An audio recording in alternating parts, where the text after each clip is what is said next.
we are going to be doing these every week now at this time or around this time. So if you're in the US on the, where are you, Jen, in the East Coast? Is that right?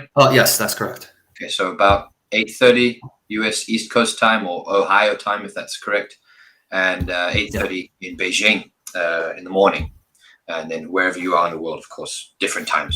But yeah, we're going to do this every week. And what it is, we will sit here and talk about different news and sort of cover headlines being covered by other news institutions and organizations. So we'll be talking about what different CPs have been saying, communist parties have been saying, the general headlines from news agencies and journalists around the world, and try and cover what we think is important on this day and maybe over the week as well in general, and discuss these things. So, of course, we have with us Jen. Jen's obviously part of the MTT, so welcome, Jen. Hello, Jen. Hello, everyone. Hello, everyone. Great. So, yeah, we've got a couple of things to talk about, Jen. So first, I think you've got an interesting story about starch from carbon. So the Chinese, some Chinese scientists have managed to find a way to capture carbon. Capture industrial emissions of carbon monoxide and dioxide and combining it with water to turn it into food, consumable starch, and then artificially create starch and protein. These technologies are in their experimental stage. They are no means in like industrial scales already, but it's a tremendous breakthrough of the entire Chinese scientific industrial apparatus, really. So is it carbon monoxide, and what was the other gas? And carbon dioxide. Carbon dioxide. So this would be a CO2 capturing exactly effect. So that's right. So now it would actually be completely profitable to capture and go ahead and capture as much develop technology into capturing as much CO2, CO1 emission as you possibly can. Because you're going to be able to sell that to money, and essentially production chain between waste being shifted to these plants who will go ahead and do the conversion, and then being shifted to agriculture to essentially. So that cuts down. Will continuously cut down emission by a lot in the future, and yeah. It's going to be an increasing process of capturing more and more CO2. And the two, it's going to be essentially the ultimate refutation to the Malthusian argument. Sure, because at least part of it, yeah. Right. As long as you have industry and you have this production chain set up, say in about 15 years, then it'll be an infinite source of food. That's true. Straight and simple. Yeah, I mean that's. We're not going to. That I think, like you said, it's probably going to be for animals. So I don't think we're going to have exhaust bread or exhaust sandwiches made from the the emissions from. So a huge part of the waste of farming livestock. Is the amount of the inefficiency. You have to create plants, and then that takes labor, which is carbon, right? Yeah. No matter what form of agriculture you're talking about, the workers, the farmers need to eat, they need to live, you need to house them. Yeah. And when they do extra physical labor, they need to commute to work. That's all emission, right? So if you can cut that down, first of all, that's already huge.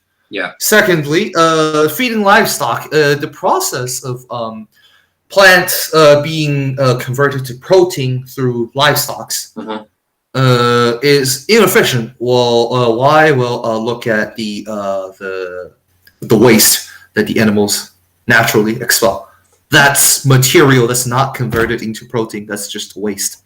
Yeah. And with thermal kind of gas that they release. That also contributes. That's one of the arguments against beef, right? Right, exactly. No, that's it. Yeah. But if you can just cut all of that out of the equation, then Sure. we have won. Humanity has gained victory. That's it. Very straight and simple. Yeah, no, it's a great breakthrough. I mean, there's a couple Right. things to mention though. Obviously, like with cattle, the worst gas isn't actually the carbon; it's obviously methane that they produce from their bellies and whatnot, and that is far worse than carbon as a Right. greenhouse gas. However, if you can capture carbon, that is, of course, a good thing for trying to reduce the amount of carbon in the atmosphere. And we're not just talking about the agricultural process. We're also talking about literally every other carbon-producing facility ever. Yeah. No. Which, sure. yeah. Exactly. So you're talking about carbon capture, and that's carbon from all, from all. Right. It's significant to say the least. Sure.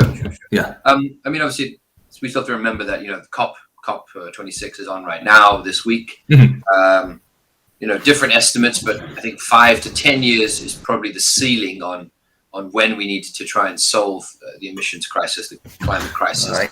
So I guess the technology has only just come out, and as you said, 15 years perhaps. I mean, it's a ballpark figure, but unless still a positive development, but not necessarily. Right, unless which I think it will, the central state apparatus steps into this, put this into position of utmost strategic importance, which I think is not actually too unlikely. In that sense, with a massive amount of increased personnel funding and facilities and so on and so forth, you can speed that up quicker. But the thing is, the greater issue with this is that's related to it, not of the technology or necessarily of China itself either, is this twofold. One, we are clearly seeing that the Western news media community is not covering it. Flat out no. Sure. Right. So why? Because if we are to be a little bit cynical, then the reason would simply be this: it means that they can no longer drive the environmentalists to be anti-China anymore if they release this. Sure. That's the first thing, right? And the second thing is, from that, we see the West's kind of refusal to cooperate from the bottom of their hearts, essentially. That's the first thing. The second thing is actually, if you, yes, China is the center of production of the world. It is, in a way, the workshop, generalized industrial apparatus of the human civilization. It is. But here's the thing: China does not have control of anything outside of its territories, especially not in terms of integrating productions and whatnot. Right? China's entire experience with One Belt One Road is you offer a local governance entity in power, some sort of deal that will, that China thought was mutually beneficial. But then the local people will refuse it for one reason or another. The most common reasons are as follows. One, their political base is the political base of the current president or whatever leader is actually Americanized. So therefore, if they do that, they're going to lose their political support. So they will no longer be presidents, and Democratic presidents only care about their second terms. That's the first kind. Second kind, if you're dealing with some sort of not parliamentary democracy society, electoral society, then what's most likely happening is that they really only care about the interest of their own tribe, not the whole country as a sovereign nation. So, if you set up a position where, you're employing a lot of local people, you're setting up infrastructure across the whole country that is very efficient, with their capital city as the center, which that's how you usually would think, right? But no, they only care about, they only want you to employ the people of their tribe and their specific sect, their belief. They only want all the benefits going to their people and their support base. So, when you have all these kinds of things, how could you possibly have control over development of anything? Sure. And Chinese military is not even set up for overseas deployment of anything. So that's going to be a problem. Essentially, China can move ahead and move forward with this. Right. But the rest of the world, for one, petty reason or another, malicious or not, intentional or not, is probably not going to be able to follow up and keep suit. That's just definitely the tragedy, the unfortunate tragedy. Yeah. So I mean, just while we're closing this one, with COP going on right now and the climate discussion, this is all why this is important. Why are we turning emissions into starch for cattle to eat? Obviously because of climate change. But as you said, I think some good statistics that I've heard this week from other news outlets, talking about China's efforts to combat the climate crisis. I think the statistic is that, probably about 10 years ago or so, China had 13% of its land area covered in forest, and now it's the last few years has increased that to 23% of its land mass. Yeah, we are the only country in the world that has forests, not just any kind of plants, forests expanded, visible from space. I've seen that. Seen areas that have been turned green from deserts, from shrubbery and brown mass, also brown fields to beautiful lush green places. But as you said earlier, though, the Chinese government has the ability, because of the system, to implement and make people you start using certain technologies. So we're talking about this carbon capture food for cattle, or any other scientific development that wants to try and deal with the climate crisis. The system here is far better to implement it and make it happen. Yeah, because fundamentally, we've only got 5 to 10 years. We haven't got 50 years to build a high-speed train. We can build it in 5 or 10, right? Okay. Right. I do want to finish this up in a very general note that will. I do want to finish this up in a general note that will probably be repeated in every other stream and content of MTT following this in regards to China and in regards to communism as a whole, which is the scientific apparatus, along with many other industries, centers around the Communist Party of China. The Communist Party of China centers around its philosophical understanding of the world and the philosophical understanding and dialectical understanding of political economy. And what China has learned over the past 40 years, because we are in the 2020s, starting the 80s, is what's called it can be summed up into the theory of three sentences. Communism must represent three things. One, the interest of the maximum amount of people. And we do mean it like universally, like all of humanity. Second is the most advanced means of production. And the third is the most advanced culture. That's it. Very simple. So under any circumstance, if some decision is needed to be made, that if some short-term economic kind of microeconomic sacrifice needs to be made to fulfill that strategy, then it will. As simple as that. The Chinese nation will go ahead and do that. That's it's the fundamental methodology of like how to even make decisions. It's not just a propaganda thing. It's how people arrive to conclusions, how people are taught to, how people are trained to operate. It's the fundamental fabrics of the entire party and the nation. So that's where its power is. Essentially. I think it would be great for us to actually have maybe a stream or a podcast or something about the three represents and discussing that. I know it comes up a lot in Xi Jinping's governance of China, as well as other ideas Mao Zedong thought and scientific outlook on development. But yes, let's move on to our next story. I mean, obviously, we're going to be discussing China in general for quite a bit. So next, let's talk about Elon Musk has just come up with a poem. So what is this poem for us? Have you got it there for us to read? Let's hear some poetry. Oh my gosh. One moment with me. Essentially,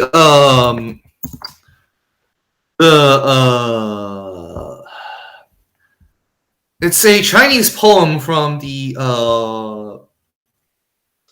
era of after the fall of the Han Dynasty. Mm-hmm. Originally, okay, the original version was during the Three Kingdoms period, after the fall of the Han Dynasty and leading up to the birth of Sui Dynasty and Tang Dynasty. Mm-hmm. So like essentially another warring state, warlords period. Think of like Game of Thrones. That's around the turn of the millennium, right? So the last yes, the 1000, right? Okay. Yeah. Think of like the Chinese version of Game of Thrones, but way more ancient.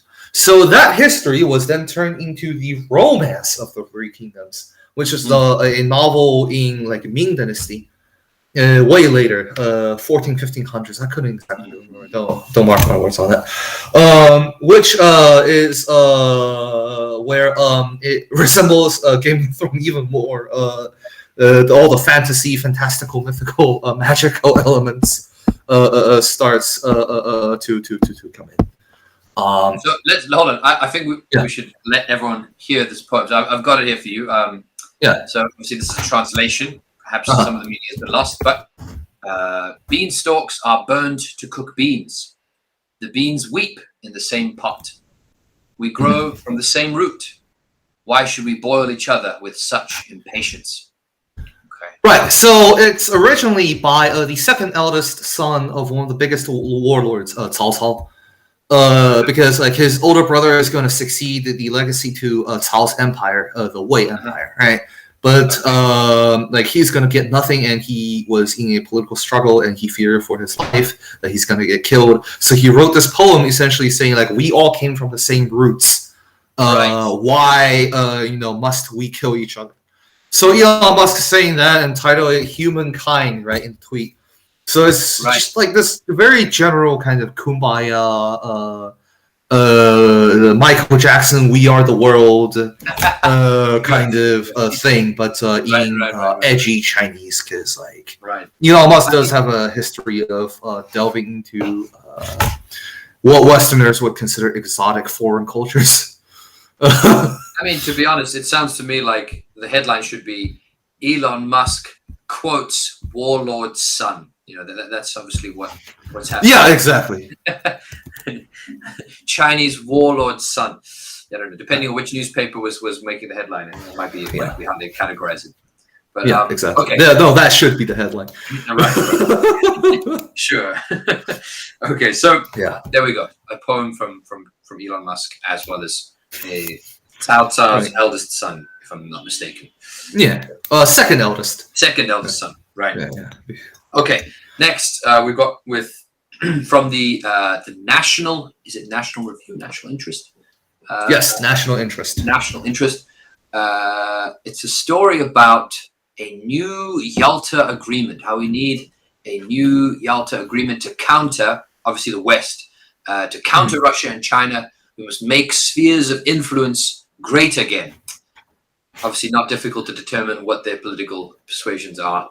But I'm going to read a little bit of it here. So it says, much like the 1945 Yalta Agreement, a global sphere of influence between the United States, Russia, and China might have similar success for the entire world. So it says, of course, there's an increasing threat of a two-front war with Russia and China, stemming from their increasing superiority over the United States in terms of nuclear, electromagnetic pulse, and cyber weapons. So what do you think about this one, Jen? What's happening here?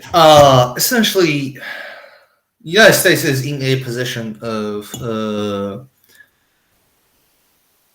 just complete and total decline and strategic retreat. So if you are on the side of the U.S., then the sensible thing to do would be to call for a strategic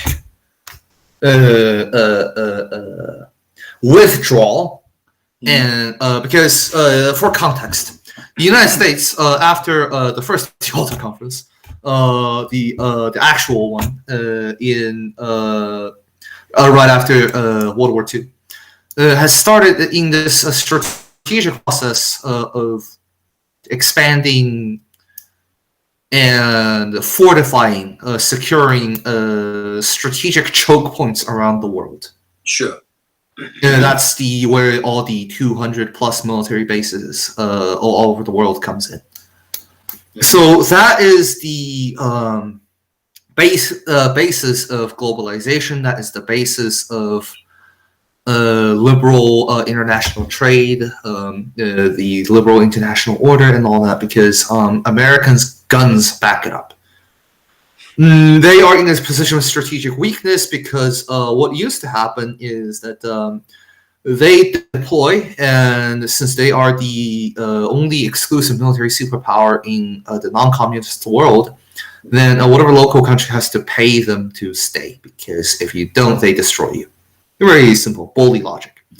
But they can't keep it up anymore. Why? Because the capitalist, the overall capitalist system is kind of no longer has any room to expand. Therefore, no more room for profit. Therefore, stagnation. And if there's no profit, then there is overproduction without profit, which means economic crisis. The classic story that we all know. And combine that with COVID, it means, and the kind of the American bureaucracy, it has increasingly become disgenuine with their belief in democracy and freedom and all that. They don't even believe in their own propaganda anymore, essentially. So this kind of fall to. Or at least a large part of it, because that's what keeps the U.S. together, right? But when you don't, even though you might be doing some other thing, but when you don't even believe in your own propaganda, so it's a downfall on all spectrums: political, economical, military, anything you can think of. So what does that translate to? Well, you don't exactly have the strength to hold on to all the territorial gains anymore. So what should you do? You should retreat a little bit and just maintain what you have in terms of nailing down the truly strategic important areas, the top priorities. And then the ones of secondary priorities, you give that away. You say that is baggage, that is negative asset, as they would say in business. Right. So I think it's an important thing here is that I'm just reading a bit of what the author is going into. You're absolutely right. It's the metaphor or the term he's using is retrenchment. So yes, cutting losses and cutting, reducing the footprint, reducing the security burden, and putting it more onto regional power. So that's in Europe, Northeast Asia. So it means to have smaller countries. I just want to jump into something. Is that obviously it's talking about describing very much what you said: retrenchments, reducing the burden, reducing the footprint, and focusing on certain sort of more core parts. But there's an expression that they've used here, which is U.S. military forces would remain stationed over the horizon. So now, if anyone's been watching the recent Afghanistan, what's happened in Afghanistan, the term "over the horizon" was the kind of thing that the general was talking about. He's saying, we will apply over the horizon presence." So what that means is it means drones. It means drones and special forces flying in helicopters. But one short thing there, over the horizon technique has been, was a complete failure. So if they want to use Afghanistan as the sort of example of how over the horizon and less hands-on U.S. intervention, what it looks like, I think Afghanistan has been a pretty terrible instance of how that's been for them. So I'm skeptical to see, as you say, and as this article says, they're going to retrench and cut back. But if you've been propping up regimes and governments and all sorts of alliances for so long with such direct boots on the ground and sort of hands-on approach, as soon as you adopt this over-the-horizon technique, I mean, how many of those territories and institutions will actually exist, and for how long? I want to bring in a few things here to exactly because the U.S. state institutions almost have kind of given us a halfway answer that we can almost go off of right here. One is I want to point out the term over the horizon, at least in the Chinese context, refers to what's called over the horizon assault or over the horizon amphibious operations, which means through helicopter carriers and amphibious landing crafts deploying things over a long distance with the support of naval bombardment. So basically saying the future of warfare, amphibious warfare, will not be like a Normandy style charging right up to like 300 meters of the beach, sending millions after millions of soldiers, and the other side has like machine gun pillboxes. It won't be that anymore. Sure. It'll be advanced weapons, aircraft, helicopters, and so on and so forth from beyond the visible range of the curvature of the Earth, hence over the horizon. So what it basically means in this context is like it's just military gibberish for like, oh, we can still we can still destroy you all if we wanted to. Look at us, we still have tanks, aircrafts, and missiles. That's just military gibberish to make up for their incompetence. That's the first thing. Sure. The second thing is what we don't realize is what many Westerners don't realize is that in this preach for democracy in the Middle East, the United States actually has established a tremendously dictatorial government in Iraq and Afghanistan. Yes. Well, it did not enforce any of its values of liberalism through democracy. No. It did it with an iron hand, like that. You will do what I want you to say, essentially, and it was enforced through the military. So, like now they're talking about working behind the scenes. So what does that mean is two things. One is like local countries, that's U.S. allies, NATO allies, or just the U.S. allies, bordering China and Russia, will be meat shield. It's the classic ploy of no longer my problem. You go there and take the shot kind of deal. That's the first thing. The second thing is I've been paying attention to the U.S. Military's kind of podcasts and whatnot. But what they've been saying is that their future approach is that the U.S. Army is going to be a propaganda force on the ground to reshape the local terrains to be more favorable to the U.S. instead of a direct military force. So it's literally going to be like a ambassadorial business card of hey, look at you, look at us. We are America. Look how great we are. And then changing the hearts and minds, right? PSYOPs, psychological operations, right? To where like their goal is, and I'm paraphrasing here, like they want to reshape the human terrain of potential future conflict zones in great power competition. End quote. Sure. Yeah. So that does sound the social media. A lot of I don't know. Yes, as you called it, they call for sure influence ops and PSYOPs to try and shape the human terrain. Okay, so hold on. Let's. I think obviously with this Yalta thing, I think one thing that we need to remember is that in general we can see that this author. So this is from someone called David T. Pine. Sorry. Is that he's actually talking about sending the boys home, taking the troops home. So he says the United States would send expeditionary forces only if the nations within its sphere of influence or those that constitute its vital interests, such as Western Europe and Japan, were under imminent threat of enemy attack.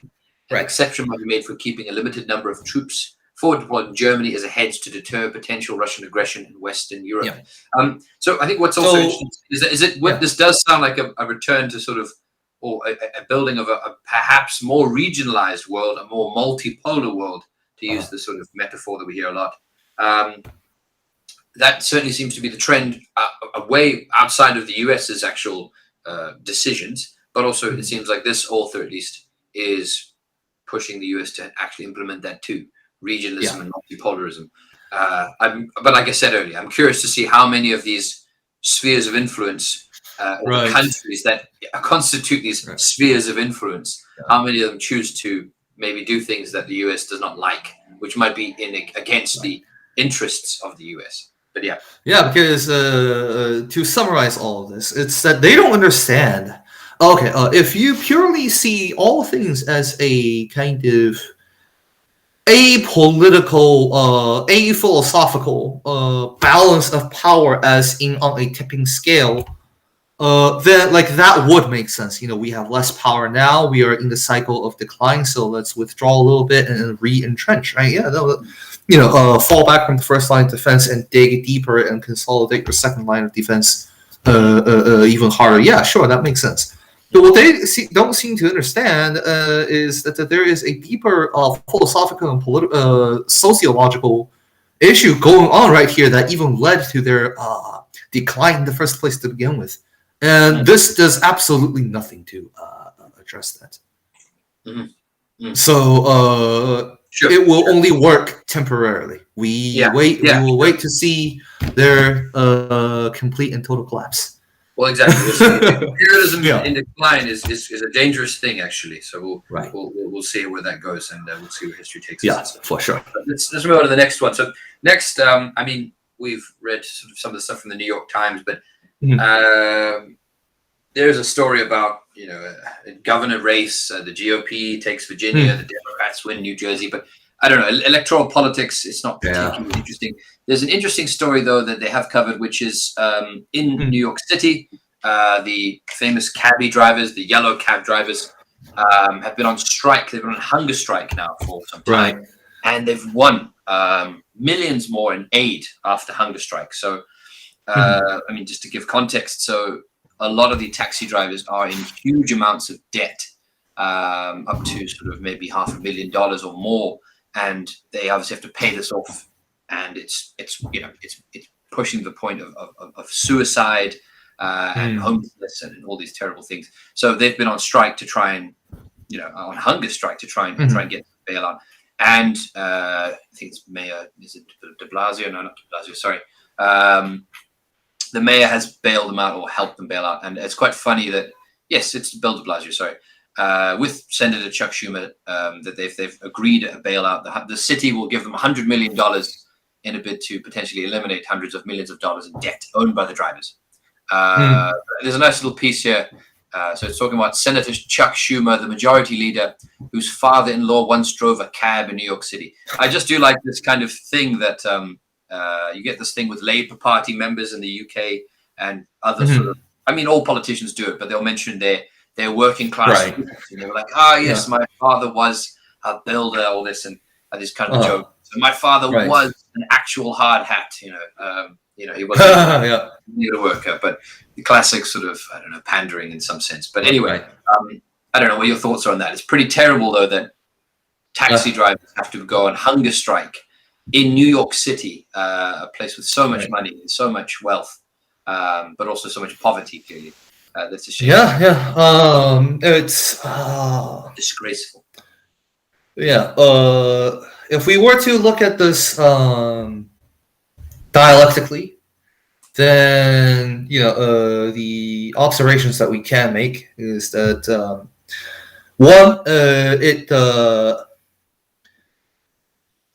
with the overall kind of decline of a capitalist system, what always happens is that the worst impact is always going to be pushed onto the proletariat or the peasants, if you're in a non-industrialized part of the world.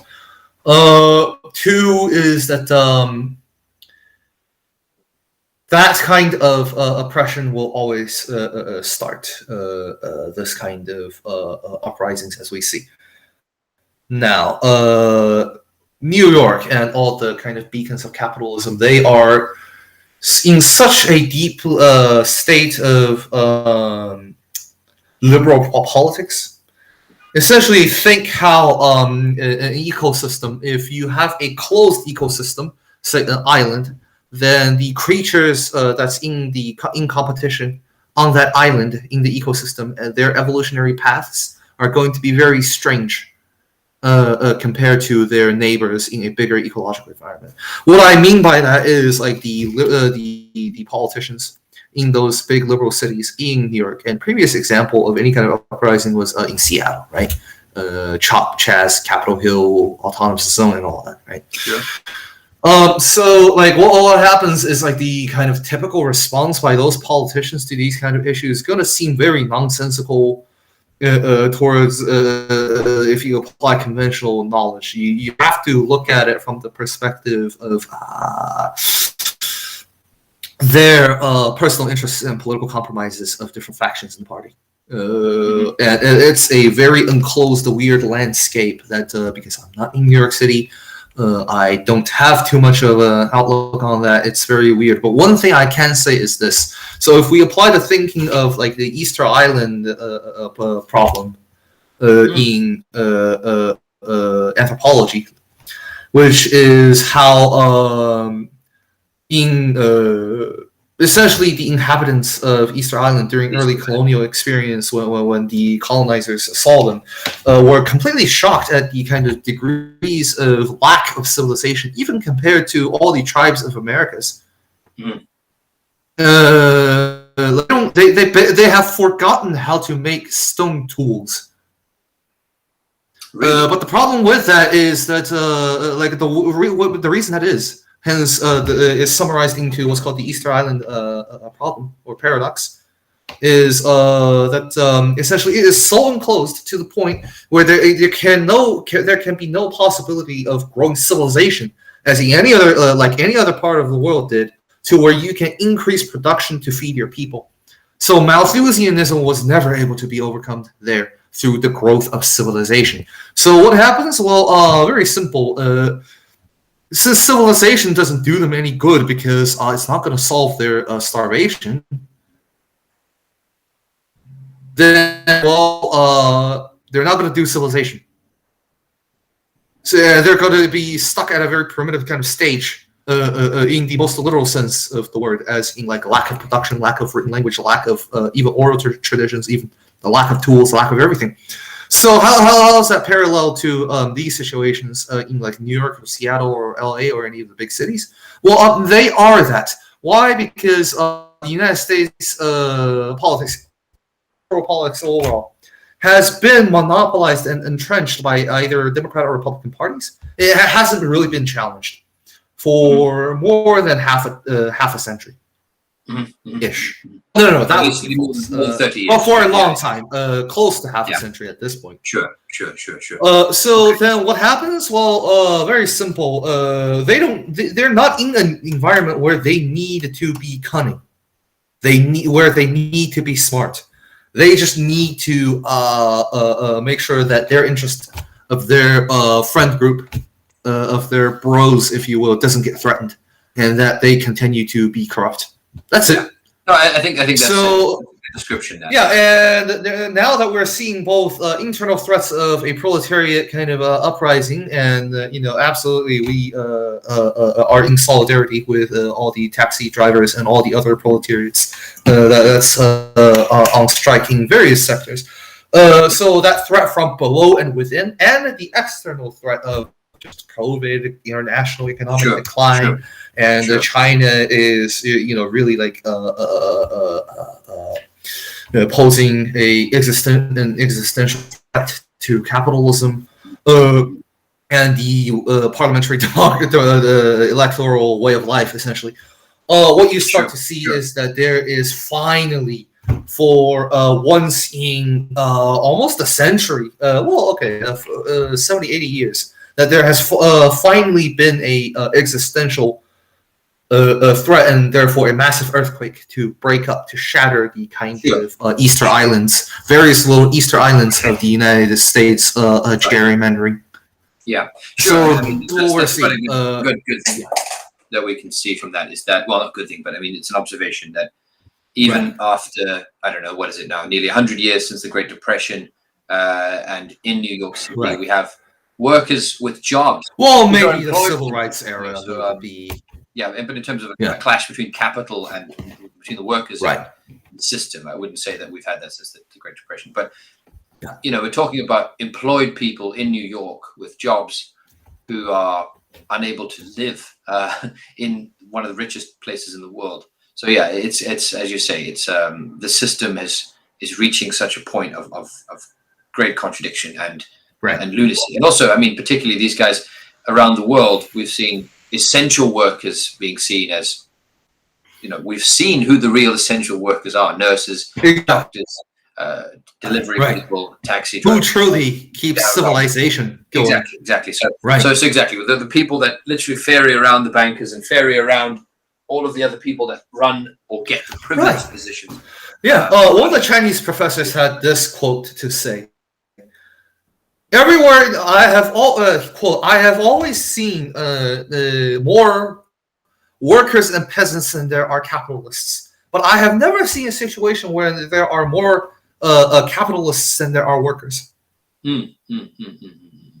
So that fundamentally means a lot of the capitalist relation and its fundamental essence and all that. But for the sake of time, let's pause here. all that whole. So we'll come back to this. Yes, we'll come back to that observation another time.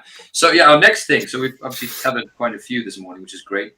We're going to give a nice spread of what different communist parties are saying around the world. So I'll sort of read off a couple. So obviously in the Communist Party of India has released a post, it was sort of yesterday or the 2nd of November, publishing an article about, of course, saving the planet and for human civilization.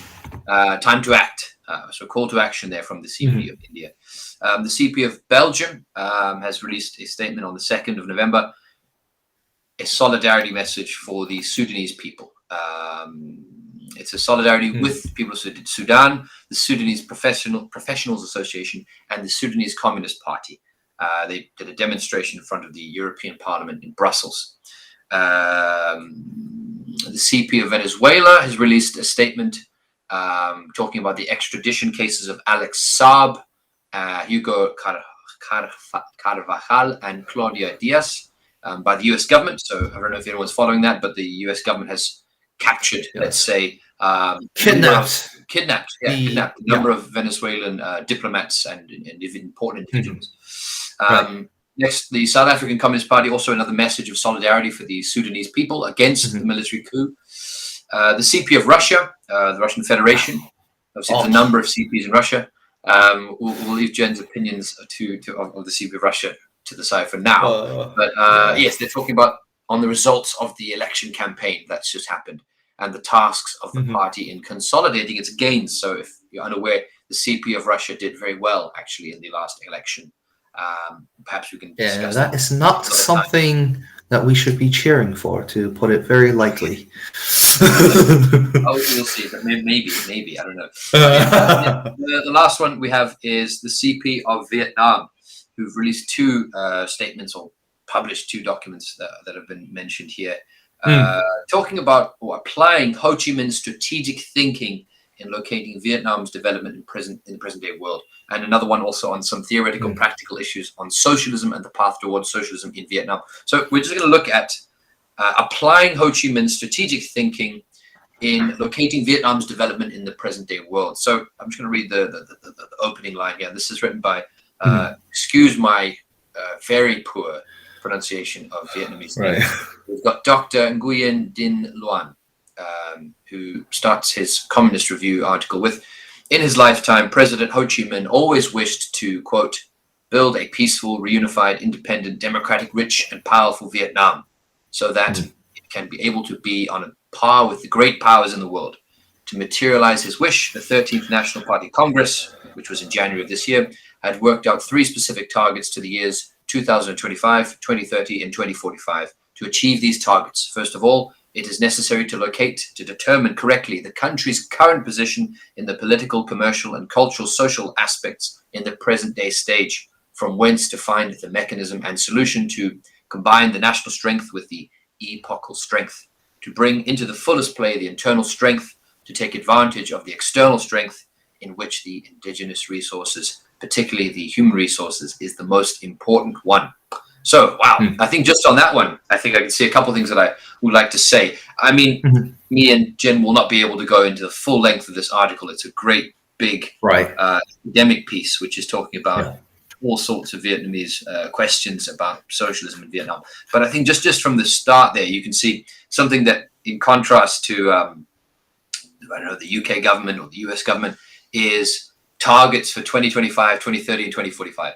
I don't think that most Western governments think that far ahead. They don't have plans. And if they do, my favorite TV shows. No way of, once again, if they do, they have no way of ensuring that they're fulfilled. I mean, we're having COP right now, as we already mentioned at the start of this, the climate summit. We had a deal in 2015 to solve, the Paris deal, and then what happened? The US dropped out because of Trump. So, if you come up with plans or deals or even anything like that, you need to be able to fill them. If you have a government change every 4 years, massive government change every 4 years, For sure. All of that is just speculation. They're just writing on the wall.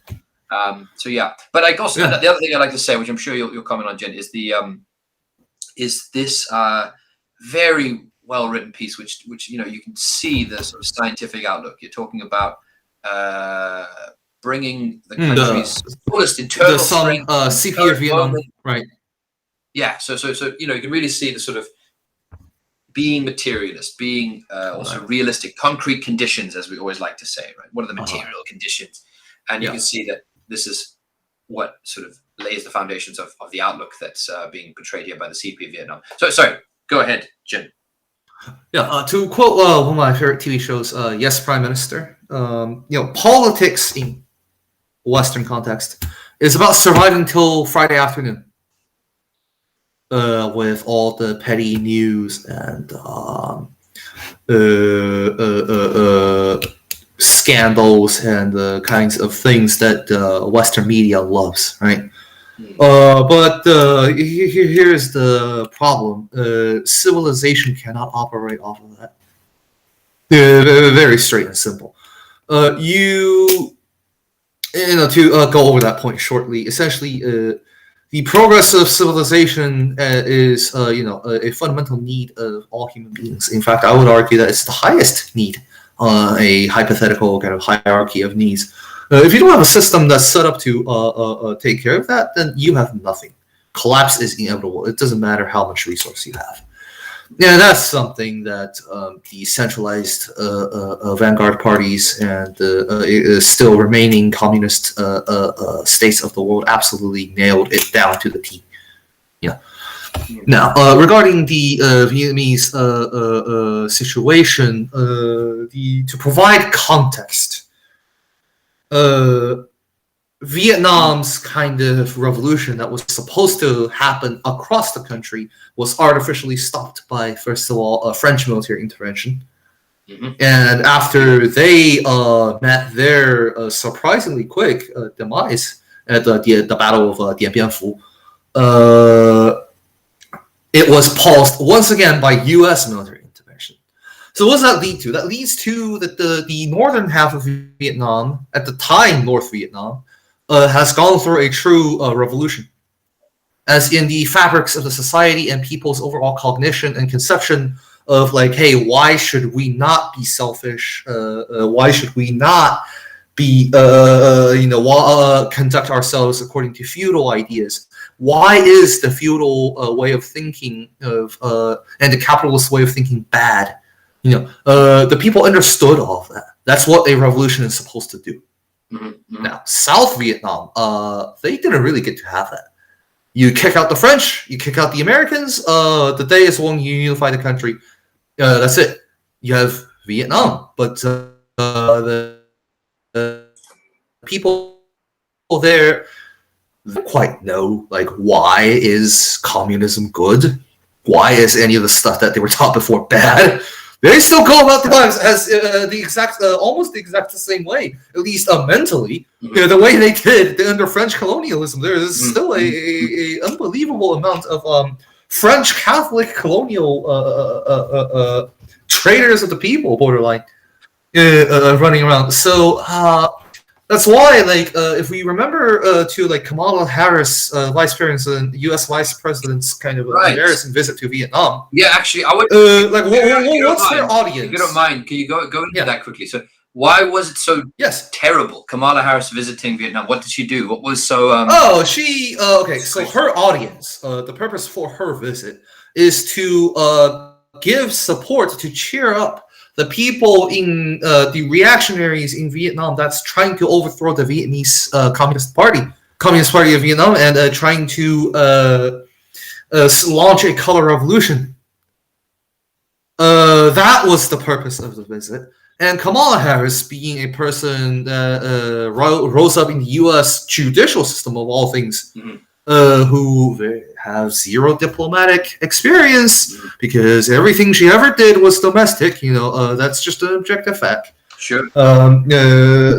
She thought hey, this is my new show to show off my power. Look at me. This is my international recognition. it was supposed to be. She thought it was supposed to be a show for her. No, the Communist Party of Vietnam still upheld very principally that, like, just straight up said to her face, like, we will compromise our relation with China to compromise with you. That's a very direct paraphrasing.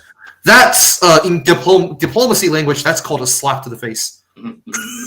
Diplomatic slap. Yeah, no. So hats off to them there. The General Secretary of the Communist Party of Vietnam has said that they want to maintain revolutionary solidarity with China and learn from the CPC's experience of how to prevent a color revolution. That is excellent news, and all these documents clearly show that they're still dedicated to socialism. But the problem is there is a real force of both Vietnamese, what would you call it? Diaspora. Sorry, words. Vietnamese diaspora in the Western world that fled during the siege of Saigon. Yes. And along with all the reactionary French Catholic Vietnamese that did stay in Vietnam, southern parts of Vietnam, and is now given governmental positions and important higher up positions all over the country. So the two together, they are a real force that's trying to do some real reactionary stuff.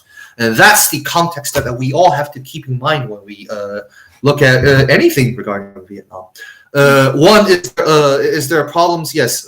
Two, is there unsocialist things going on? Very much so. But three, how should we go about it? Well, we should go about it carefully, because there is a physically real group of people that's trying to completely destroy and smash socialism to the ground right now in the place. So that's the context. I think an interesting one that I like to mention, that diasporas around the world. It's always interesting that whenever you have a country that goes through a massive change, the diaspora that usually you find that have left because of that, you tend to find them being the most, I guess, politically opposite to what's happened. Elitist, petty bourgeois. Right? They leave because of a change, so obviously it makes sense that they will be the most, the most counterpoint to the system that's been set in any country, and that obviously that left and right. So if a country has a right-wing government, you tend to find the diaspora will be left-wing. But yes, so Vietnamese diaspora, understandably, would be quite reactionary. I also understand. They also do play a very important role in in sort of efforts to undermine or even overthrow governments. I mean, Bay of Pigs, if we look at that. Yeah. Even, that was incompetent. But also there's a city in China called Harbin in the north, and after the Bolshevik Revolution, many of the white Russians went and lived in Harbin in the north of China, which and Shanghai. No, of course, all over the place. But my understanding is that Harbin was the biggest city of white Russians, so Russian loyalists or fascists, if you want to use that. Exactly. But and during the during the sort of the Second World War, they had set up their own little.